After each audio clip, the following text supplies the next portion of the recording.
No ICE agent ever run up on me. I guarantee you they won't. I'll put a hole in their chest the size of a window. Safe line repair, safe line replace. That's what's gonna happen. They touch me. Unarmed woman was killed by ICE. If you think you're about to come and brutalize the people while we're standing here, around and find out. Our interactions with the police and ICE, and we hold them accountable. We hold them accountable. We patrol the community and we hold them accountable. The Black Panther Party for self-defense, we're the same Panther Party from back in the day, but we're a little more aggressive now, you dig? Carry bigger guns and we don't take no places where there are a lot of immigrants at. I think that the community around them needs to take special care to them and needs to start escorting them to and from everywhere to make sure that they're safe. Because them ICE agents ain't gonna act like that if it's a bunch of people standing outside with assault rifles and shotguns. It's a semi-automatic shotgun. That means some shotgun shells that shoot out of a pump, they shoot them rapidly. If you are gonna legally arm yourself with something bigger than what they got. Those who serve in the public, they should be fearful of the public. They should be fearful that the public's going to be dissatisfied with their job that they're doing, not feeling like they're tyrants, not feeling like they're bullies because they got guns and body armor and walkie-talkies. That makes them immune to whatever the people will do. I think you want to correct the ideology of the pig and the mentality of the slave catcher. You meet them with equal force. I was raised to believe that the KKK and the Black Panther Party were equal and opposite entities. And it wasn't until I watched Forrest Gump that I had exposure to what the Black Panther Party might actually be. This is obviously a result of me being a white kid raised in Texas. I literally thought that like Huey Newton was like akin to like the Grand Wizard of the Triple K. Like the benevolent government, took out this threat that was, causing Black supremacy. I mean, I'm a young kid. I don't understand that Black supremacy doesn't exist. And I'm white and I'm being told to be scared of these people. This is a condition that you're conditioned to in conservative America. It's the early 2000s. They're this malevolent evil akin to the biggest terror cells in the world. Meanwhile, they're feeding thousands of children in every major American city. Meanwhile, they're this engine of a Black renaissance in America being combated by the CIA. Then I watched Forrest Gump and I'm a kid and I'm like, if this is an accurate depiction, I mean, at worst, they're like a little rough around the edges. This seems okay to me. Like, I don't know. Mind you, that movie doesn't even do like an incredible job at like illustrating the Black Panther Party either. But okay, so we have a development here. If you're not up on your Black history, if you're not someone who's familiar with like pro-Black movements, this stuff is going to come as a surprise to you, but I'm going to keep it real with you. Anyone who has done their due diligence and made an effort to get any type of a political education is not surprised by this at all. The Black Panther Party, a party of absolute cowards. Let's get that out the way. Spineless, toothless dog cowards who literally don't do anything to defend the Black community from threats, both foreign and domestic. And when I say foreign and domestic, I mean they don't defend the community from the police, and they also don't defend the community from the criminal element within the community. So they're just like, I don't even know why they exist. I don't know why they're wasting their time or their energy. And I don't know who would be actually dumb enough to put any faith in these goofy clowns walking around doing cosplay with guns like they're actually going to do something. But anyone who has done their due diligence and received any type of political education understands one thing. The Black Panther Party was something that was really created as like a socialist movement. It was socialism. They walked around with these little red books that were written by the communist dictator Mao Zedong, a man who's responsible for the death of 20 million Chinese people in his country. His big leap forward agenda actually cost millions of Chinese lives, and he basically reduced his people down to slaves in an attempt to compete with the Western powers and basically become a more powerful dictator than he was already. That's who the Black Panther Party looked up to. That's who that's who they really got the bulk of their instruction and their strategy and their mindset from. If anyone knows anything about socialism, it always starts with this like revolution that's like created to like help the people and take the power of government away from the government and give it to the people. That's why they say things like power to the people, more power to the people. But the reality is they trick the people by making the people think that they're going to give them the power once they acquire the power, but it never turns out that way. Mao Zedong didn't hand over power to the people once he took over China, once he drove out the democratically elected government. He took power for himself and introduced a bunch of policies that absolutely destroyed China.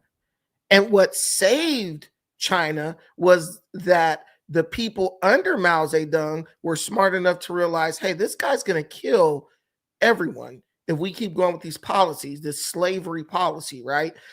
So they started to bring elements of capitalism into the country, and that's what actually saved China. That's how China basically became partners with America. Mao Zedong had Chinese people so down bad, when you died, they were melting your body down and then using your dead body as fertilizer for the crops that they were growing on their slave farms where they had to work for free. And they couldn't keep anything for themselves, where you couldn't even get a woman or have sex or get married because you had to dedicate yourself 100% to the communist agenda in China. I don't care who it is. If someone tells you different, you can bring them here and we can debate it, and I'll bring up all the facts to prove what I'm saying. This is well documented history. There are still people who are alive today who lived under Mao Zedong. They're really old now, but they'll tell you the horror stories living under slavery to your own government in the name of social justice, socialism. Oh, and everybody's going to be equal. Yes, everyone became equally poor and everyone became equally enslaved while the government the rulers basically lived like, they lived like kings because they were. So that's who the Black Panther Party took a lot of their messaging from, and that's the paradigm that they were operating from. Huey P. Newton was somebody who pretty much just was like trying to bone white women and do cocaine. People don't tell you that, but that's the facts.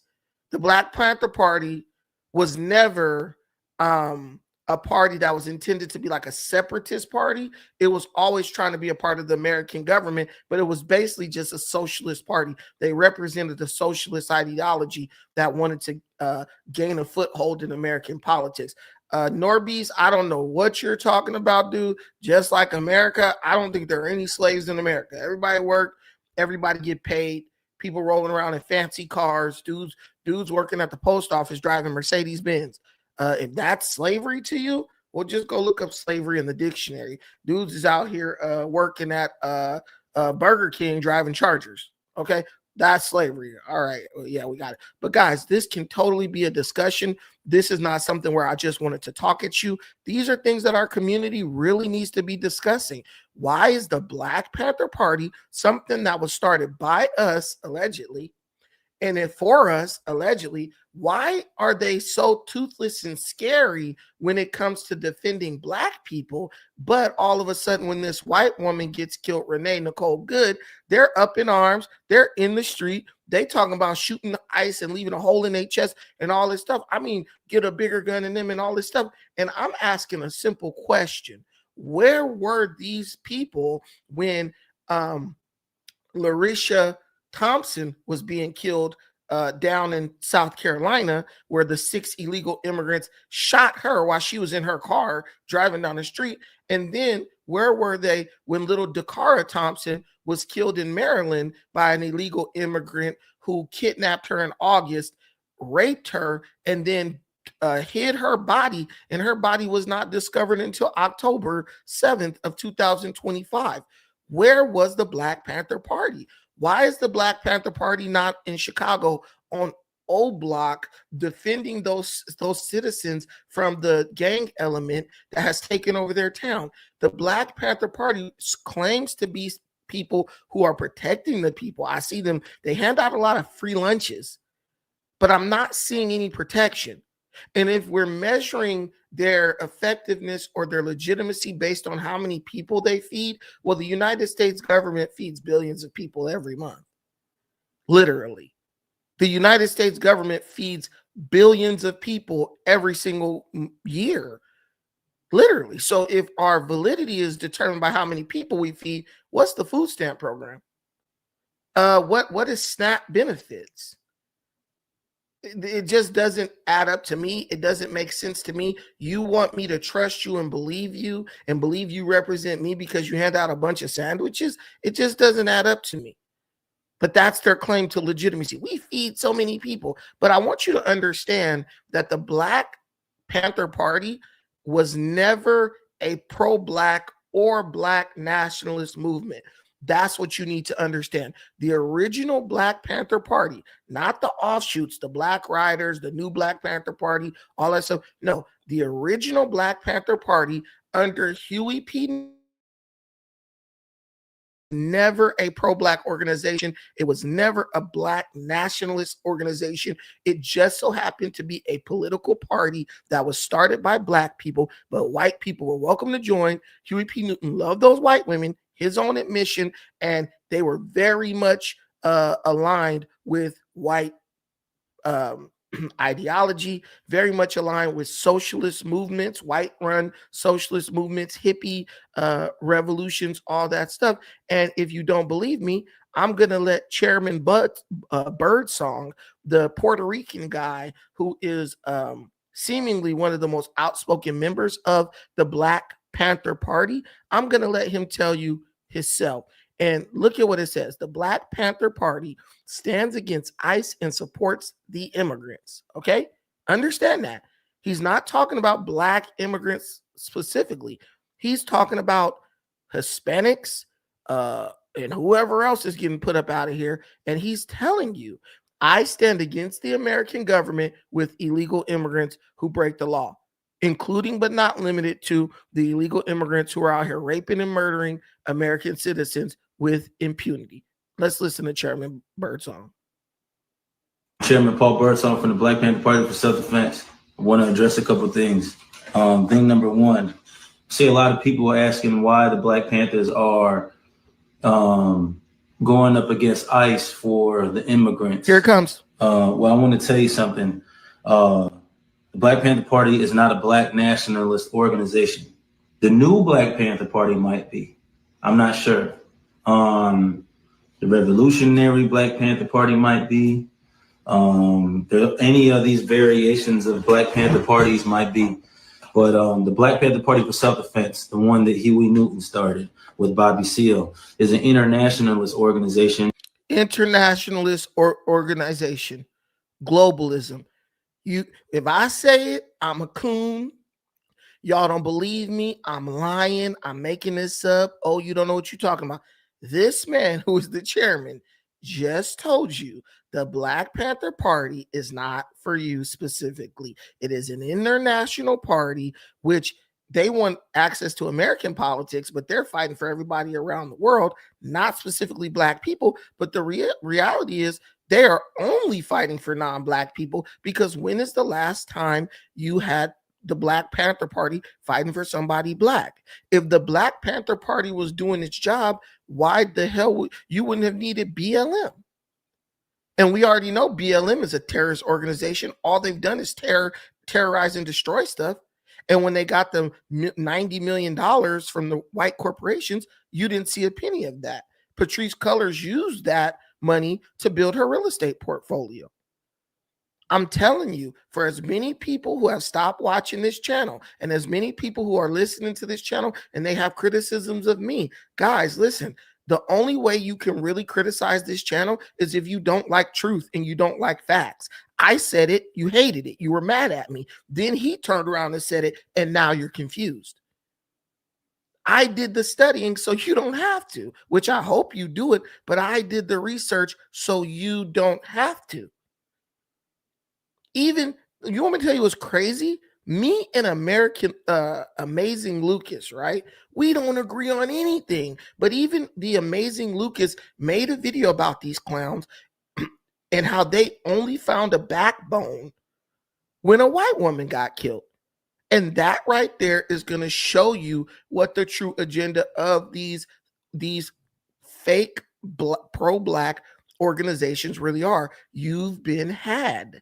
This is why I spend so much time as a Pan-Africanist trying to help people understand what Pan-Africanism is. It's your unique political movement that's truly for you.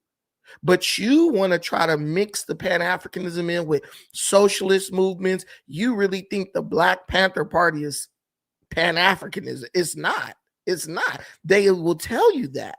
But because you want to be hip and down with the latest trend, you turn on what is meant for you in the name of aligning yourself with this, not because you truly believe what they believe, but only because it's trendy and you're ignorant as to the reality.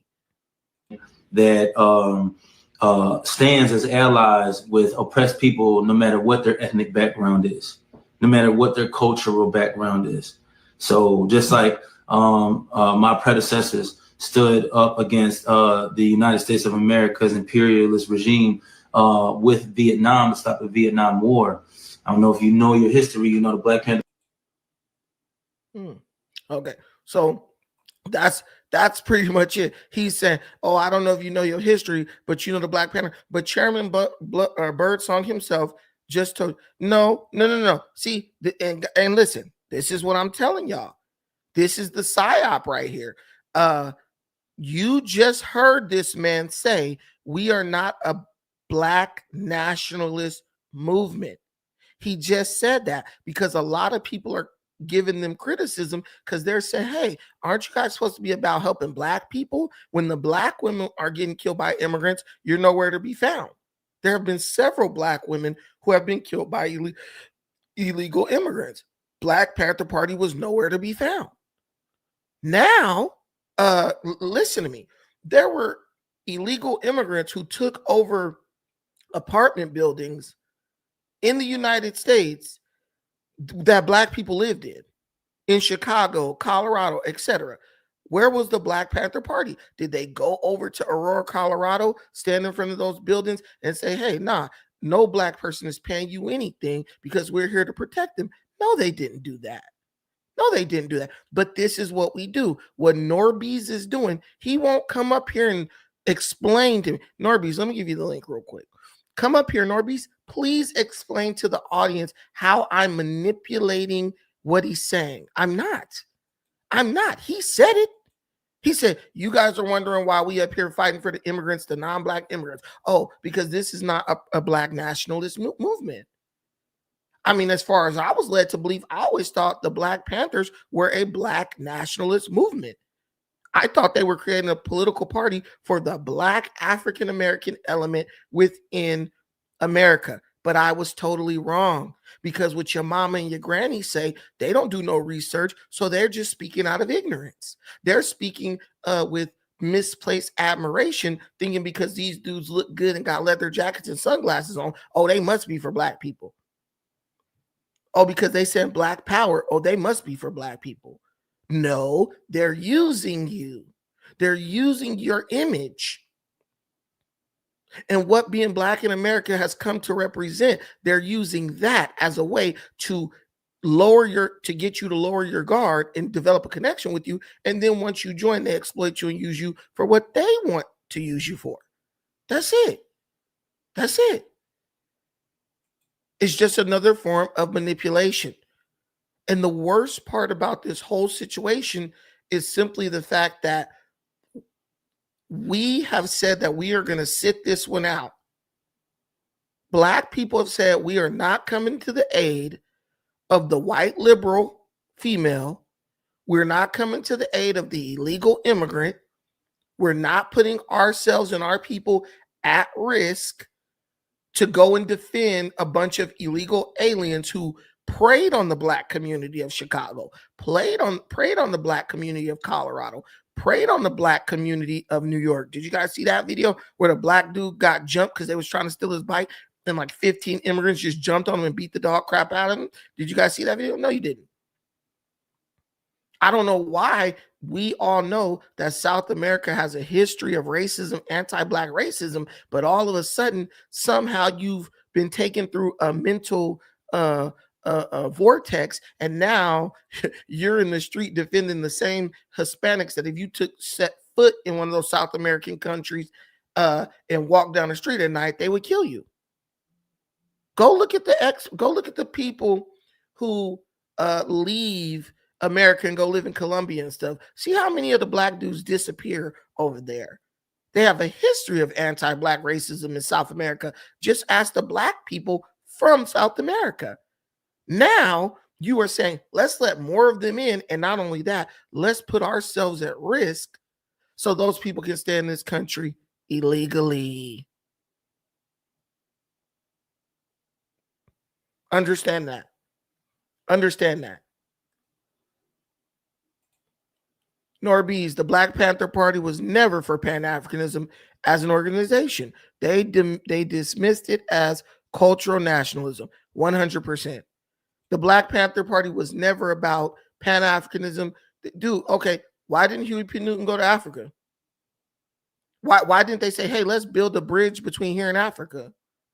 Some of the people within the party did go to other countries in an effort to fight against, colonialism, and they did help some of the African countries get their independence. I mean, they were mostly like advisory roles, right? But when it came to like, let's just get together based on blackness and build with each other, no, they wanted to build within the United States government. That's why people like Kwame Ture left never joined the Black Panther Party, because he said, no, they was letting white folks join and everything else. And if you talk to some of these Panthers, there's tons of them in California. The party was created in California, right? A lot of people don't even know that. These Panthers from Oakland, right, and Sacramento, if you actually sit down and talk with them, which I have at length for months, day to day, every day for like 2 months, I sat with them and I talked with them. And what you have to understand is they don't care about race. They don't care about color. All they're caring about is battling against capitalism in the name of socialism. That's why they love Che Guevara. They love Fidel Castro and all this stuff. But if you talk to them at length, they all got very rich. Most of them got very rich from capitalism. They went to these, once they finished doing crime, they went to the white man and he gave them jobs in colleges all over America. Why do you think the college students became so radicalized? Because many of these revolutionaries, once they were done being revolutionary, they would marry a white woman and then they would go work as professors at American universities. Look at Gina, what was her name? Gina Davis? It's not Gina Davis. What is her name? Gina Davis? What's that one lady's name? I forgot her name. But the one lady with the afro, I know her last name is Davis. Tell me what the lady's name is. I forgot it. I'm getting old. But yeah, so that lady, the Davis lady, she was riding with the Panthers, right? She was riding with the Panthers. She was down for the cause, right? She was down for the cause. And soon as Angela Davis,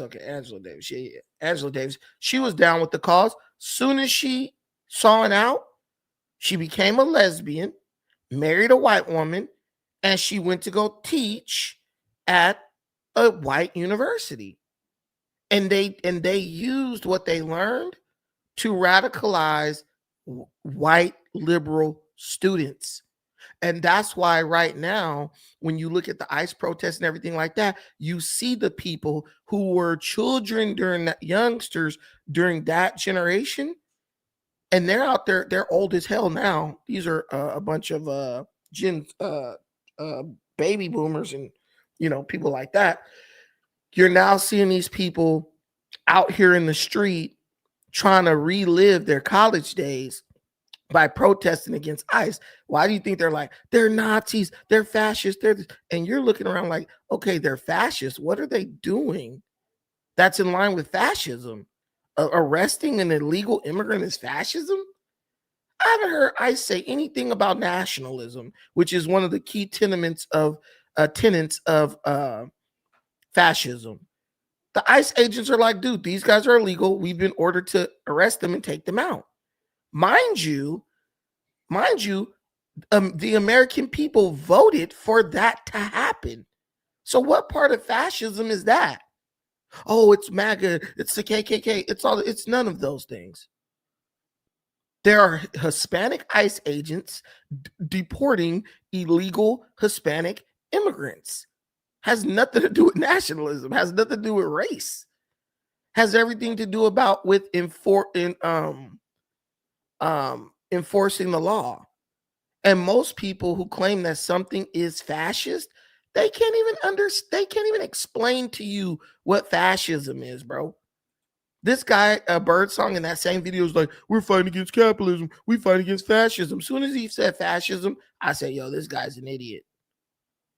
This guy's an absolute moron. But nobody wants to listen to me. Let's go right here. Bam, boom. Stokely, hey, JC, what's up, my brother? Good to see you. Good. Thank you for being here with me tonight. At Stokely Carmichael broke with the Black Panther Party over their ideological differences, particularly regarding alliances with white radicals. And what you see in the streets right now, see JC do his research.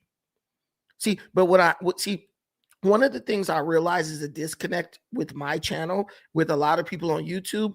A lot of people come to YouTube. People used to come to YouTube to learn. Now people come to just reinforce ideology and what they already know or what they think they already know. So if what you're saying doesn't sound good to them or doesn't fall in line with what they already believe, they're just going to reject you. They would rather go listen to somebody who's sitting up pretending like they don't know things that they already know. Well, like Joe Rogan. Joe Rogan's a smart dude. He's not dumb. But Joe Rogan has mastered this thing where he pretends to be ignorant so that if something is presented to him, he doesn't really have to take a side on it. And that works really well if you're trying to build up a channel and get millions and millions of subscribers. But listen, I don't play those kind of games. If I know something, I know something. You know, Garvey, you know, who's our guy, you know, that's the person who Pan-Africanists look up to, Garveyites, right? Garvey didn't tell you, hey, go play around with the people and pretend like you ignorant of everything so you can come down on the side of whatever's trendy. Garvey said, dude, you got to educate. You got to let these people know what the deal is so they can make a choice. And that's really what we do on this channel. We educate you so you can make an informed decision about what side of the aisle you fall on. And you probably won't fall on my side of the aisle all the time. But at least when you make your decision, you're informed. Most people didn't know that the Black Panther Party is not a black nationalist organization until the chairman himself just told you.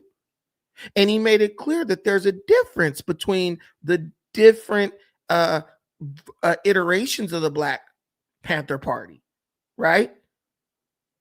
There's different iterations of it.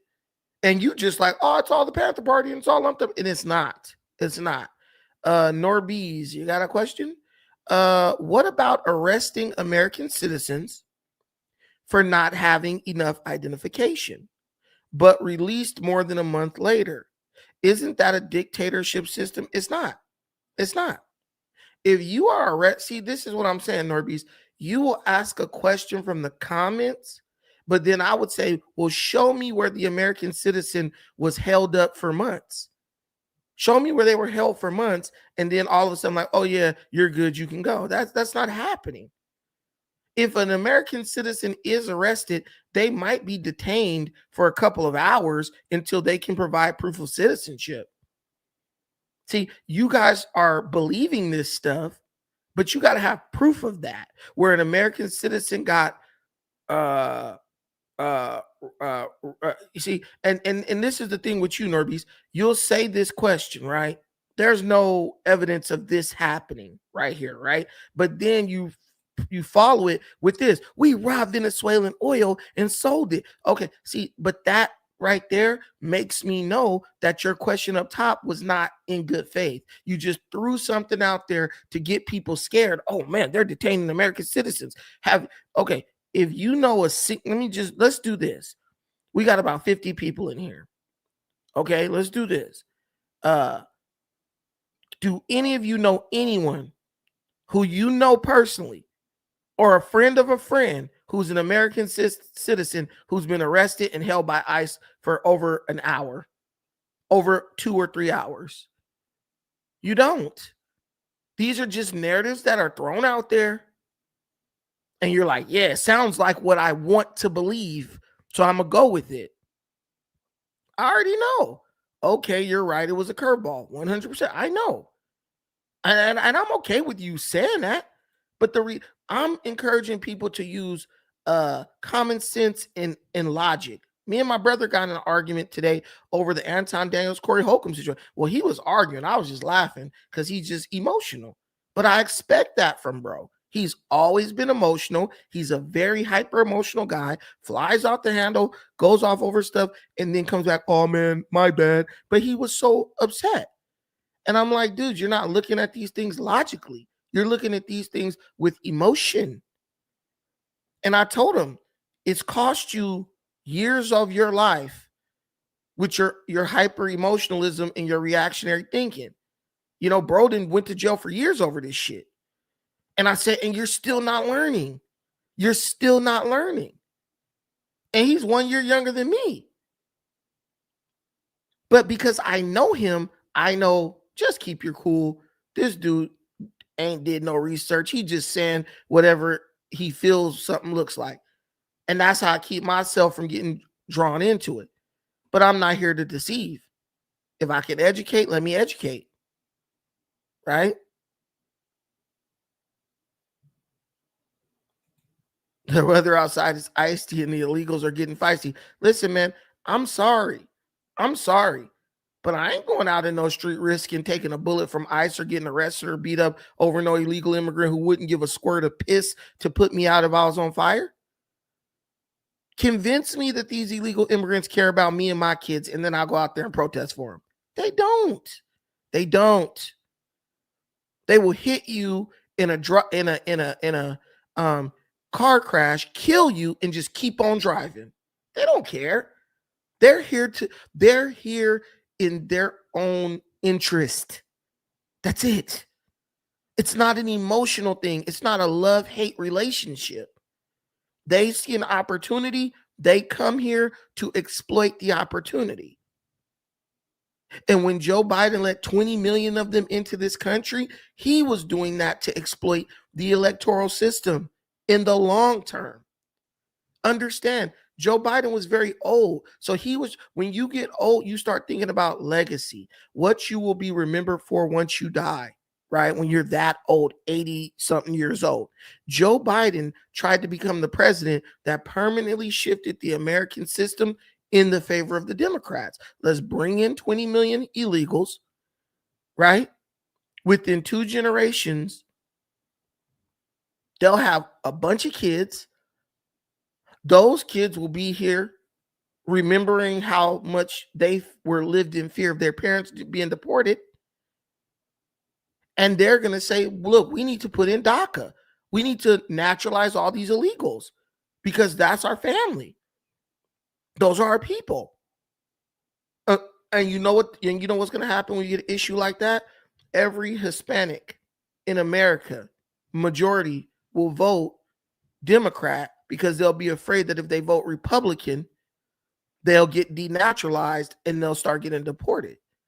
That's what Joe Biden was trying to create, a situation where Hispanic immigrants were hostages of the Democrat Party.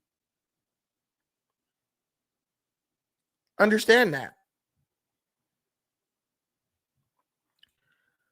Norby said, why did Venezuelan, next question you got to put on the super chat. Why did the Venezuelan people migrate here? Whose fault is that? Well, 9 million Venezuelans left Venezuela to escape the Maduro regime. That's their words. They left because of Maduro. And the United States said that they would grant them asylum because they said that Maduro was a criminal who had committed crimes against humanity. Now The same Democrats who granted those Venezuelans asylum because they were running from Maduro are now saying Maduro's actually a good guy and he wasn't that bad, and Donald Trump is wrong for arresting him and putting him. Understand that. I love that, Salt Season. Yes, they ran to escape the same communism that you guys are trying to bring to America. I ain't believe in no narrative. What do you mean? That's their story. See, this is what I'm saying. I don't go along with narratives. I go with the story that those people are telling. You do know this is social media. You can go look up channels with Venezuelan people on them telling you their story. They left because they wanted to escape Maduro, which is under the Chavez regime, which brought socialism in, which basically collapsed the economy of the country. That's a narrative. It's the truth, but you don't want to believe it, so you're just going to keep throwing doubt on it, and that's okay.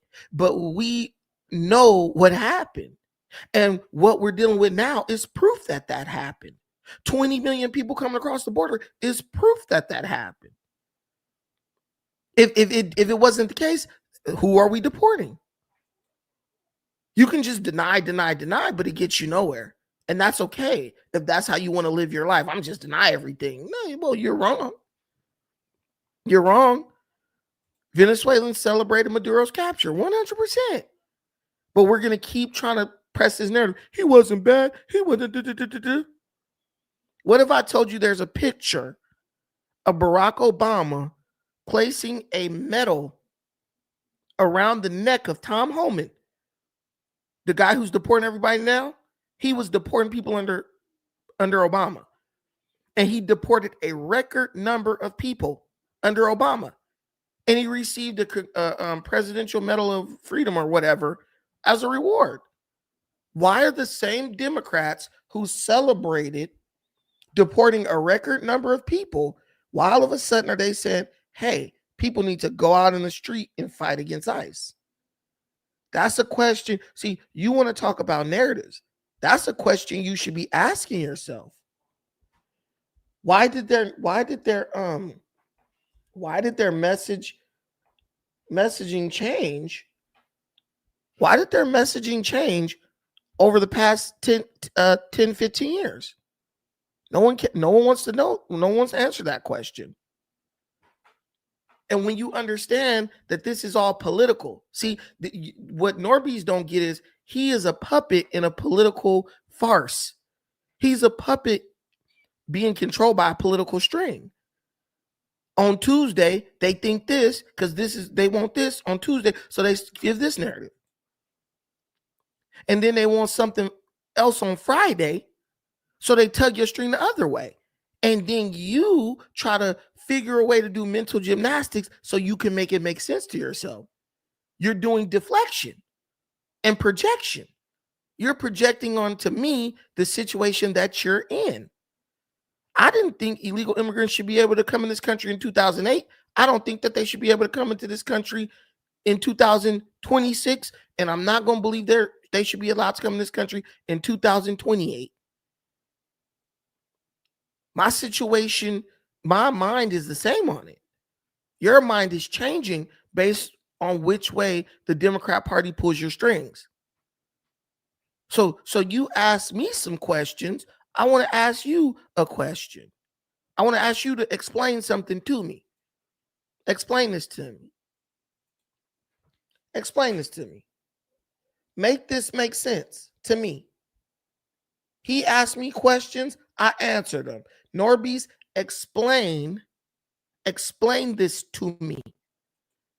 Why is Tom Homan, the guy deporting illegal immigrants right now today, why is he receiving a medal from Obama for deporting 3 million illegal immigrants? Explain it to me. And why is this Obama now? Now remember, Obama did a study.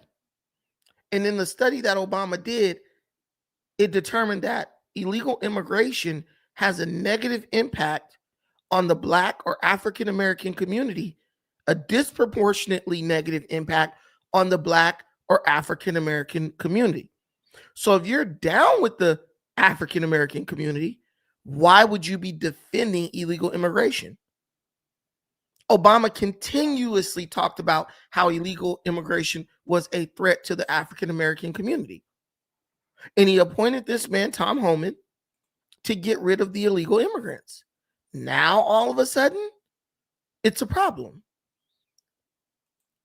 See, the more you look at me and try to say, "Oh, you're this in the narrative," you're the one who's being carried back and forth by conflicting narratives, not me. I'm staying the same. I'm right where I'm at. And you're the one moving around and you're trying to shake me off my square so you can feel better about being shaken off your square every time, you know, they decide to do it. Understand that. And this is the way I look at, you know, I look at you. I look at people like you. I'm like, these people gonna go along with whatever the Democrats say, whether it makes sense or not. But just help me understand.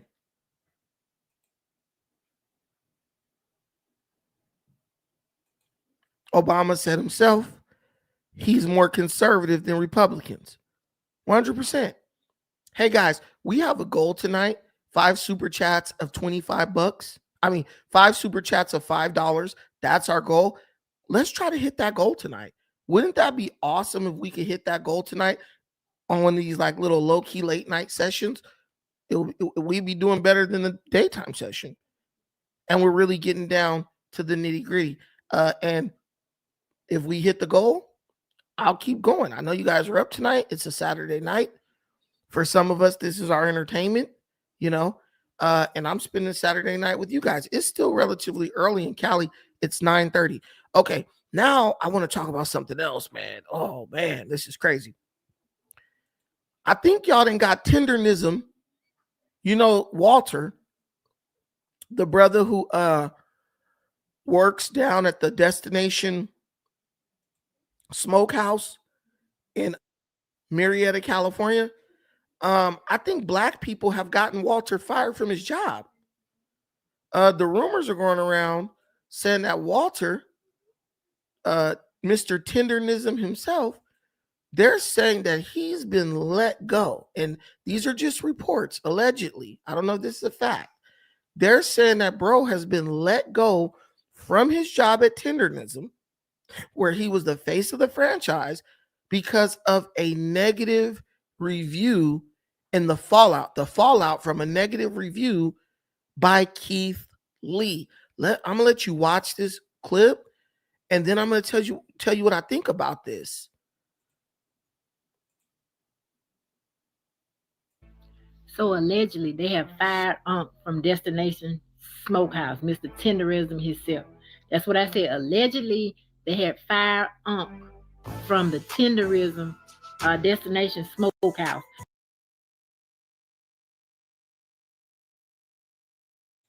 Now listen, this lady is so ignorant. It's tendernism. The word in front of her face says tendernism. Tendernism. Why does she repeatedly pronounce this tenderism? Tenderism. Sometimes I look at these people who call themselves reporting and exposing stuff, and I'm like, dude, you're just ignorant as hell. And I'm noticing a lot of females on the social media, they keep saying tenderism. And I'm like, tendernism. If you're going to report some business, get the damn name right. Because all he was the face of it anyway. Because of Keith Lee, we found out that y'all was already cutting the meat off the bone to make it tender. Sides ain't hitting on nothing, but the oxtails were good, and we don't even know who was cooking them because it wasn't But come to find out, he done got rid of to try to steal the trademark tenderism. That's right. It has been noted that he has tried to obtain the tenderism trademark under. The moment has passed with Keith Lee. Okay, if you are trying to obtain a trademark, the person has to have the trademark. If Walter never went and trademarked tendernism, then you're not stealing tendernism. You're trademarking something that Walter has said. And if Walter wanted to trademark it, Walter has millions of videos saying tendernism. We all know that term came from Walter. So if Walter had an objection to what this white guy is doing, Walter can speak up on that. Why is everybody spinning narratives? Oh, he's trying to steal this instead. He already basically owns the trademark. Walter works for him. And they're business partners, from what I gather. Going back to tenderism, that moment is done for. Not only did the owner come off ungrateful with his response, he just got tenderism sitting there looking like he don't know up from down and left from right. Please stop saying tenderism. It's tendernism with the N, tendernism. The fact that the owner even had the audacity to have a response video talking about, oh, if we would have known, we would have made sure everything was right. That's the whole point. That's the Keith Lee effect, to go into restaurants. So now I know the real reason why Unc didn't want to make his own restaurant. All that tendernism shit has been fake the whole time. That nigga is a fucking fraud. They literally pre-cut the meat before they start shaking and all that shit for the camera. All that throwing the motherfucking glasses and shit, put that shit back on your motherfucking face, nigga. Nigga been taking them glasses off so we couldn't see the bullshit he been putting in our face. Hey, I fuck with and tendernism and Destination Smokehouse and all that shit, bro. But I can't be the only one to realize that they cutting the damn bone a little bit loose on the meat. Like, I can't be the only one realizing this shit, bro.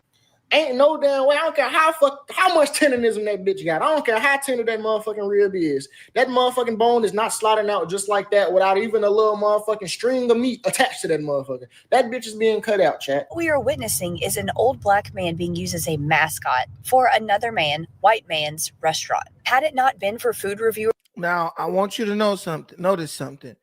All these black people then ran with this narrative. Do you think any of these guys smoke meat? I think the term falling off the bone has been around since before Walter was born. They don't know anything about smoking meat. You can get meat to fall off the bone as long as you smoke it low and slow. 200 degrees, 10 hours, 12 hours, it will fall off the bone. Because what people don't understand is as the bone basically dries out, the fascia that holds the meat onto the bone also begins to lose it begins to loosen up. It's like stiffness, its integrity, and that causes the bone to slide out. My grandfather used to smoke meat all the time, beef ribs, we call them dinosaur ribs, and that happens all the time when you're dealing with someone who actually knows what they're doing, especially if they smoking on one of them big barrel grills, right? And the reason you don't get that same effect is because most places you go, like Lucille's and all that, they're cooking in these industrial smokers. The technology is what sometimes takes away that effect where it just slides off the bone. The technology increases success because you're not like burning the meat and you're not like losing moisture. The technology helps you, but when you do it the old-fashioned way, where you put it on that barrel grill and you really got to watch it and wait, not the industrial smoker that heats up, that speeds up the process, it will slide off the bone. These guys are like, they cut that bone. Please go show me how you can cut a beef rib to where it will keep its integrity until you pick the bone up and then it's just going to slide off. If you cut a beef rib, it would literally fall off of the bone, not slide off the bone the way it's doing when Walter didn't pick it up. Just a bunch of ignorance. But I love these videos because this part right here shows you who's truly behind a lot of this stuff. This white lady, oh, he's exploiting the black man. Why is it any of your business? You're white just like the owner. I'm not racist against white people, but I'm just saying, why is this lady concerned about black folk business? For Keith Lee, most of us wouldn't have known it. He's in Hawaii right now, but he went to Destination Smokehouse to meet Unc, Mr. Tendernism himself, a guy who loses his mind every time the ribs fall off the bone. So Keith went there to review the food and gave an honest review, talked about how good the food was, but that it wasn't near as tender as what it is in the videos. Even was going to give him thousands of dollars in tips. They refused to let him give Unc the money. Now, that's the crux of everything. Keith Lee's and whatever about Keith Lee. I don't know him. I don't watch his content. I've watched some of it recently. Keith Lee's ego was hurt. He wanted to flex. He wanted to help give Walter $4,000 or $5,000 cash as a tip, supposedly, right? Mind you, there's a whole staff of people working in that place. And how do you walk in and just hand one person $4,000 and be like, yeah, this is for and I specifically want to hand it to him, right? To me, when you have a company, morale is everything. They doing the work in the back. Walter is walking around basically being the mascot, and he gets the $4,000. And let me tell you, you give him $4,000 cash, it's going to be very hard to like determine whether he's going to split that with everyone or what he's going to do. But Keith Lee just like went on this mission to kind of like go at the owner of the Destination's smokehouse, right? And here's where we gotta have an issue. I have an issue with this situation. Walter was a employee of this white guy at a coffee shop that he owned. Walter kept badgering the guy, telling the guy that he needed to change that coffee shop into a barbecue business.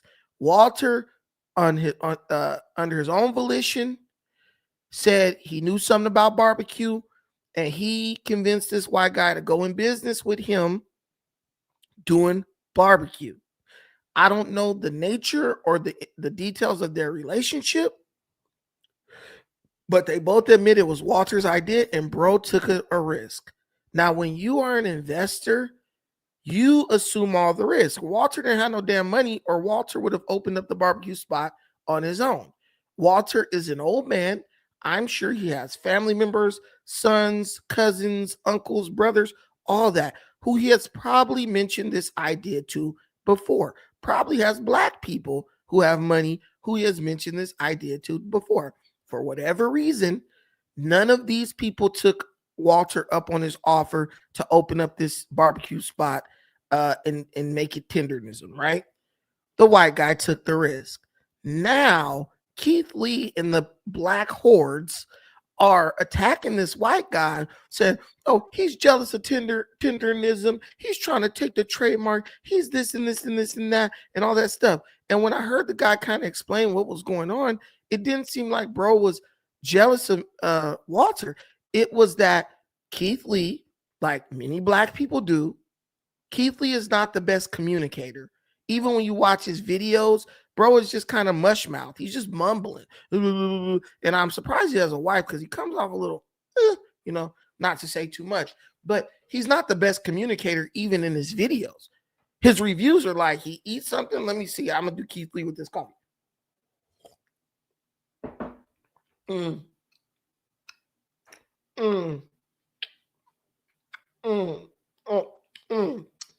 The flavor, yeah, it's on hit.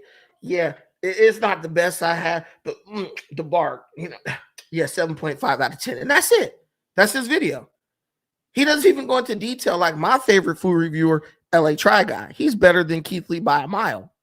But Keith Lee is like one of the guys who was like the pioneers in the game. We get it. So what the owner said is when they came in to give the money to Walter, they didn't really communicate like, yo, we have like a gift for Walter.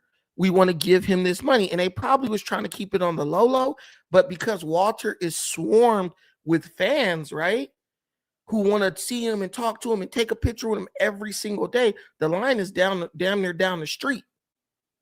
So Walter is an old man. And so he has a cutoff time for when he's going to interact with people, take pictures and all that stuff. And Keith Lee came after the cutoff time. He didn't do his research. He didn't know the ins and outs. He didn't know how it works, all that. And because he came after the cutoff time, they would not let him meet with Unc. But I promise you to God, Unc is the one who said, I don't want to see nobody else. I don't want to talk to nobody else. If Unc is not a slave, bro. If he want to come out and talk to you, he can. He probably just was over it.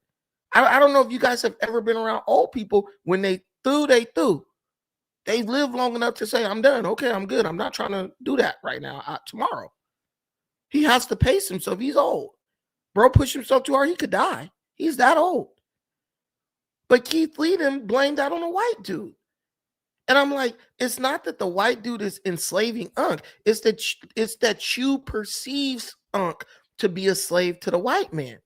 Because the situation isn't what you want the situation to be. Now Unc is a slave and all that disrespectful stuff. And Keith Lee used to be an MMA fighter, but somebody should slap the taste out of his damn mouth. If I was one of Unc's family members, how you gonna try to say my uncle or daddy is a slave because he don't want to talk to your raggedy ass? Oh, but I want to give him some money. Why are you gonna give someone who presumably is already rich? I'm thinking Unc's making a pretty penny, seeing as how he's the business partner of the white guy. Why on earth would you should give that money to the staff? Or give the money to someone who needs the money. But that's something that is a characteristic of our people. If it's not done the way, if you don't let us do something the way we want to do it, when we want to do it, how we want to do it, all of a sudden we trying to destroy you. And that's what's going on. They're trying to tear down Destination Smokehouse and Unc because Unc and Destination Smokehouse did not need to go kiss Keith Lee's ass and show all this gratitude for a $4,000 tip that he gave Unc. Bro, just say, you know what, F it. Buy everybody food. Why didn't Keith Lee do that? That's what LA Try Guy does. He'll give the business some money sometimes, $500, $1,000, whatever. But LA Try Guy's like, yo, I'm going to buy, show up, and my boy Mr. Chime Time too. He says, look, show up between this time, and I'm going to buy everybody food. I would have said everybody in line. We couldn't get to Unc, but just because we couldn't get to him, we gonna handle everybody's tab. Then you can turn the money over to the business, or you could walk through and just hand everybody $200. You could just walk through and hand everybody $200, right? And guess what? They buy everything they want. Hey, I'm gonna just give everybody $100. That's $100 bills. Okay, I'm sure those people would have loved a $100 discount on their food. But no, he didn't get to do it the way he wanted to do it. So he's mad now. So I'm going to go to Hawaii. I'm going to throw shade on their business, destroy their business, which if it go out of business, look how many jobs you're taking away. You know, look at how many opportunities you're killing. All because Unc would meet with you when you felt like it. Well, why didn't you show up earlier, Keith? You're Keith Lee. You could have called. And the owner said, if they would have called, we would have made sure everything went the way, was good for them. There's a dude, an Asian dude, I don't know his name, but he's a food reviewer. Bro got Unc. He eats everything in his car, right? That's like his thing, right? He literally got it to where Unc was in the car with him. And he bites the meat and Unc, he throws his glasses. And then there's another Asian dude who did the same thing. You know why they're able to set that up like that? Because they called ahead. Keith Lee just want to pop up on people. Yeah, I want to be. Well, guess what? If you pop up on people because you don't want them to do nothing special for you, well, then you need to understand that you might not have a special experience. Because that's what happens when you just pop up. Shit be unpredictable. It's the restaurant business. Unless you popping up at Red Lobster or some chain, don't expect every experience to be exactly the same. But my boy, LA Try Guy, went over to Destination Smokehouse, and that's who I trust. That boy know what good food is. He from Arkansas. His mama is cooking on his videos, right? He'll take you to his mama house, and his mama be in there cooking stuff. His mama could cook now. I ain't seen Keith Lee mama make nothing. Hold on. I ain't seen Keith Lee mama make nothing. So I don't even know if I could trust your damn taste buds. First and foremost, right? What's going on, people? It's another beautiful day. Let me tell you something.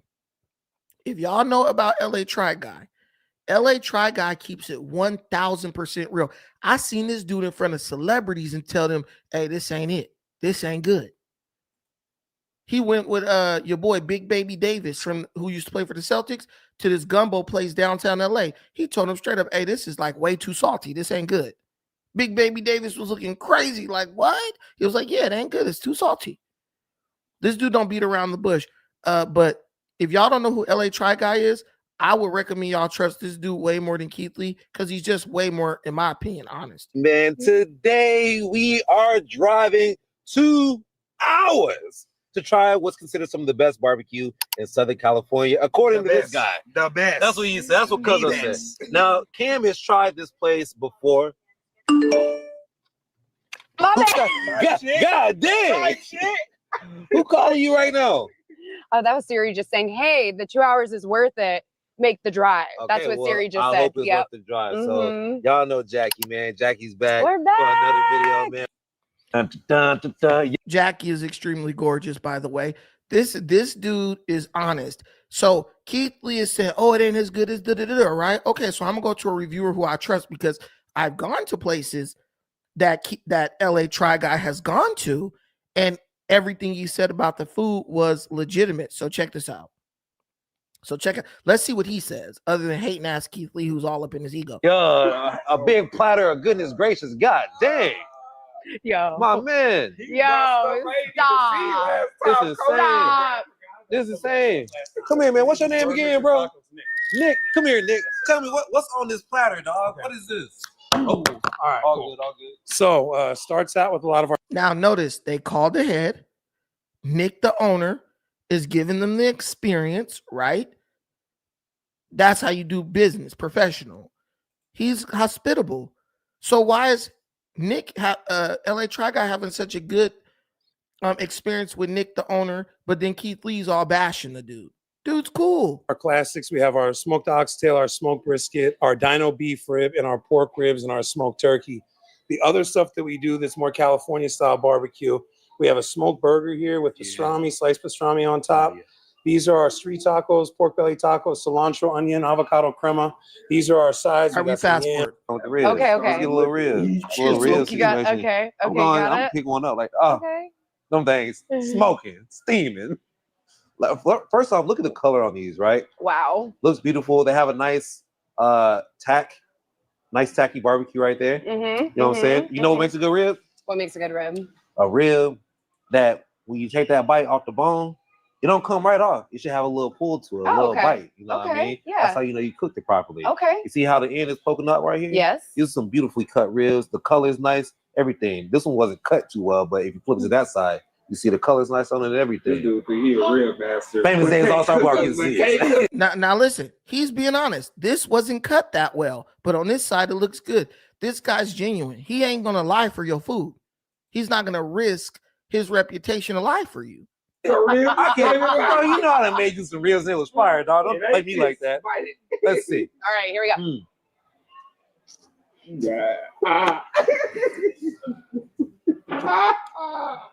I know. Let it out. Girl. Cry, you gotta cry. Hey, I can't. we might need to I have can't. our wedding up here I can't. at Destination Smokehouse. Wow. I'm from Texas. Yeah. Okay? Yeah.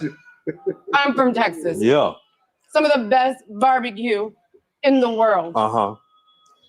This is no joke. This ain't no joke. Not at all. Damn. Tastes like they put some sort of like, this tastes kind of like It's sweet too. I like whatever their barbecue sauce. Mhm. It's It tastes like definitely a Texas sweeter. pepper jelly. That's what it tastes like to me. It's definitely sweeter. Mm. Look. Mm. Oh God. That's good. Mm. That's all I need to be happy. Yeah, Jackie ain't no salad eating chick. She's smashing at them ribs. I mean, they ate everything, bro. I want to see if they got the oxtail. I think that's the highlight of it.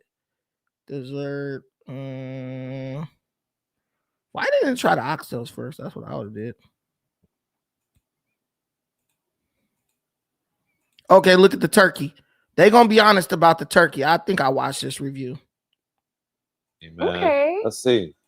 I already know when I go to barbecue spots, this is the last thing that I'm ordering. Definitely. You know, I'm not like, let me get some turkey. No. Right. She keeping it real. Ain't nobody going to the damn barbecue spot to eat no damn turkey. I want ribs. I want oxtail. You know, I want some brisket. Because usually turkey is dry, you know what I mean? But this looks juicy. It looks juicy. Hopefully it's got a lot of flavor on it.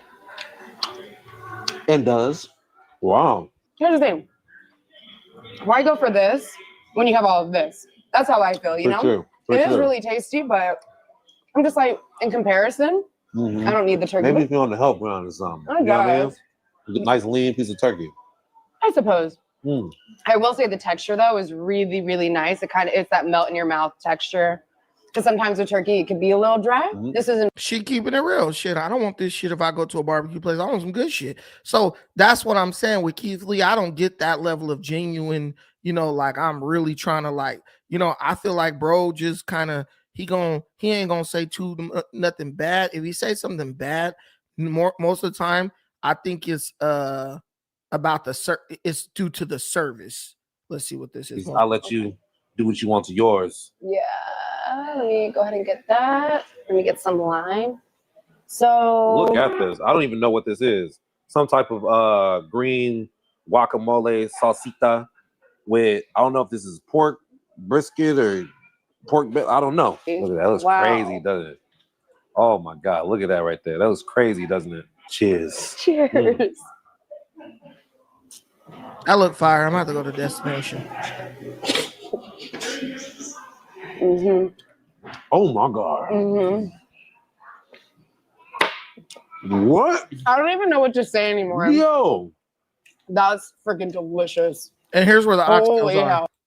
Uh-oh. Come on. Now, Keith Lee is acting like they was just hating on this dude. This dude called ahead. Walter came, brought him an oxtail personally. Sit right there. Yeah, come on. Hold on now. Look, we just this is you right here. He said, We just walked in. Talking about. We just walked in. The uncle's already talking about you gotta try. What's this right here? Man, you know what that is? The black diamond. The black diamond. Yeah, man, look at him. You gotta quit looking at him and get busy. Oh my God. Hey, we gotta get busy for real, man. Hey, y'all gotta check this. Where you from, man? Man, I'm just right here. I'm in destination part of town, New Orleans. You from New Orleans? Okay. Y'all don't joke 2 hours. Hold on. Hey, you know my stomach touches my back right now, for real. But I'll let Jack do all this. He already bringing samples and stuff. Man, what is going on? Go ahead. It's okay. Go ahead. I just want to make sure. The presence of the Lord is here. That's the presence of the Lord is here. The Spirit of the Lord is here. The Spirit of the Lord is here. I can feel it in the atmosphere. Hold on. The Spirit of the Lord is here. Hey, Keith Lee is just a straight up hater, bro. That's just a Hey, that's straight flavor right there. More. That's straight flavor right there, buddy. Hey, we might be related, man. Me and you might be related. Now, Walt is friendly, but when you're coming after his little, like, you know, celebrity mascot hours, then that's it. And bro lets Walt get his shine. Then he comes and explains the food and all that. Because Walt might know about the brisket and all that. Walt might not know nothing about the tacos and the turkey and all that stuff. Because they have a whole staff, you know, who are being, I guess, taught by Walt how to make the food. And then they're kind of remixing it and making and doing certain tricks to it to make it a menu. But yeah, y'all just, you know, black folks, if we don't get our way, we like to tear people down. And I'm not saying that to come down on black folks, but dude, if you guys cost this man his damn job just because one jerk, Keith Lee, didn't get his way, why do we do stuff like that? Why? And Keith Lee is kind of an immature bastard for even blowing it up to this level. Like, Keith Lee, sit your ass down somewhere. You know who I like for food reviews? I like Keith Lee. I like Peaks 100. I like Mr. Chime Time. Watch those dudes. Keith Lee don't even give good reviews of the damn food. He get the same basic ass review on everything. Everything good unless they give him bad service. But that's pretty much it. But guys, listen, we're gonna get out of here. We here, but we gonna get out of here.